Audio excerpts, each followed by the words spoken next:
Welcome to the Explainer. Today, we are diving into a really fascinating, honestly kind of baffling challenge in artificial intelligence. Basically, when a complex, multi-step AI process completely fails, how do we figure out exactly where it went wrong? Think of it like being a forensic detective trying to solve a whodunit, but instead of a crime scene, you're digging around inside a neural network. It's a massive puzzle, so let's just jump right in. So here is the core mystery. When an AI fails, who do we actually blame? Picture this. You have an AI agent, and it makes 20 different decisions in a row. Everything seems fine, but at the very end, it completely falls off a cliff. Which step was the fatal misstep? Was it literally that very last action, or was the die actually cast 10 steps ago, hidden away among a bunch of seemingly innocent choices? Right now, standard AI training is essentially just guessing at the answer. Andre Karpathy, the former director of AI at Tesla, actually hit the nail on the head when he talked about this. He called it, quote, sucking supervision through a straw. What he means is, an AI agent often just gets a single, blunt, pass or fail score at the very end of a super complex task. Imagine taking a massive 3-hour final exam, getting an F, and the teacher refuses to tell you which specific questions you actually got wrong. Learning anything from that is incredibly frustrating, right? In the industry, this is formally known as the credit assignment problem. It's the challenge in reinforcement learning of identifying exactly which specific action in a long sequence of delayed rewards is causally responsible for the final outcome. Getting a simple -1 score tells the AI it failed, sure, but it provides absolutely zero mechanistic information about how, why, or when the mistake actually happened. Now, traditionally, we have tried to do this detective work using some, frankly, pretty clunky methods.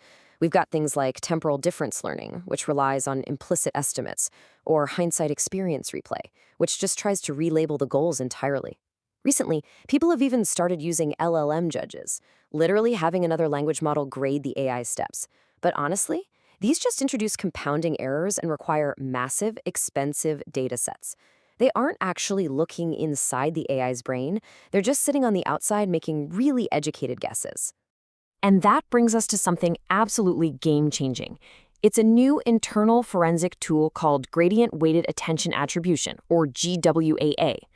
Unlike those traditional methods we just talked about, which rely on external rewards and blindly smear the blame uniformly across every single step, GWAA is entirely different.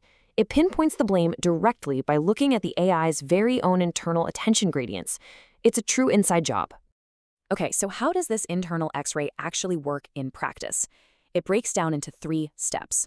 First, it tracks the final action's log probability. Next, it calculates the backward gradient straight through the transformer's self-attention layers. And finally, it measures the L2 norm sensitivity for every single trajectory time step.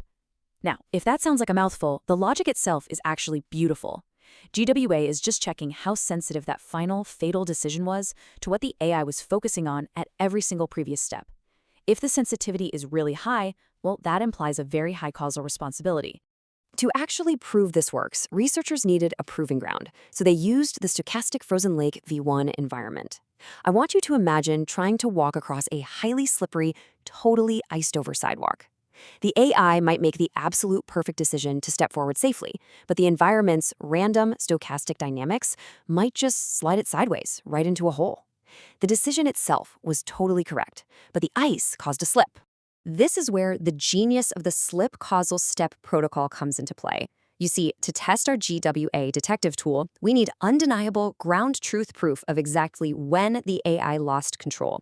The slip causal step identifies that exact millisecond where environmental randomness forces the agent into a danger zone.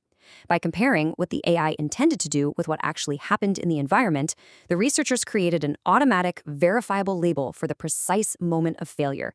It is literally the perfect test to see if GWA actually knows what it's doing. And when we visualize the data, the results are incredibly stark. GWA is able to perfectly pinpoint the true causal step.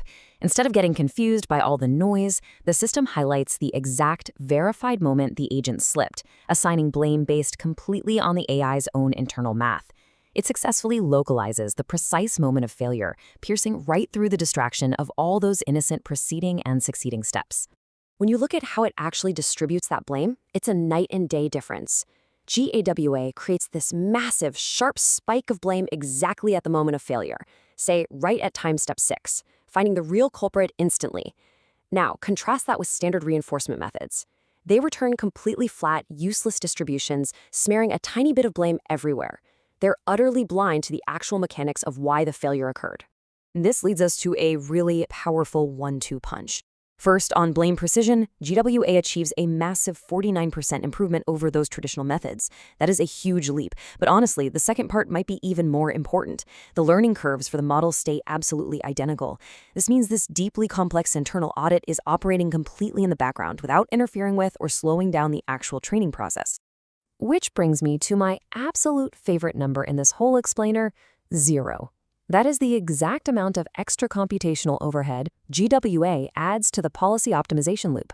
Since the standard forward and backward pass for the policy update is already being crunched during standard training anyway, extracting this gradient attribution takes essentially 0 extra time, meaning AI practitioners get this incredibly powerful forensic superpower for absolutely free. Now, you're probably wondering, okay, but what happens as our AI models get even bigger and more complex? Well, architecture ablations prove that this attribution precision actually gets consistently better as the model scales up. The deeper and wider the AI's attention stacks grow, the more precise GWA gets. So it's not just a neat trick for today's models, it is perfectly positioned to scale effortlessly alongside the massive architectures of the future. So, what does this all mean for the big picture? Ultimately, the future of safe AI relies heavily on tools exactly like this. By giving us auditable, sequential decision-making without having to rely on those error-prone, external LLM judges, we can finally establish verifiable safety constraints. We are finally getting the ability to look inside the black box, ensuring that advanced systems are actually aligned with human values, rather than just settling for some post-hoc rationalization that sounds good, but means nothing. Which leaves us with a pretty profound question to wrap up on. If we can now literally look inside the AI's mind to see the exact moment it went wrong, what does that mean for the future of AI accountability? Mechanistic interpretability tools like GWA aren't just cool debugging tricks for developers. They are going to fundamentally revolutionize how we trust, how we audit, and eventually how we regulate artificial intelligence. Thank you so much for joining me on this explainer, and definitely keep questioning the mechanics of the tech around us.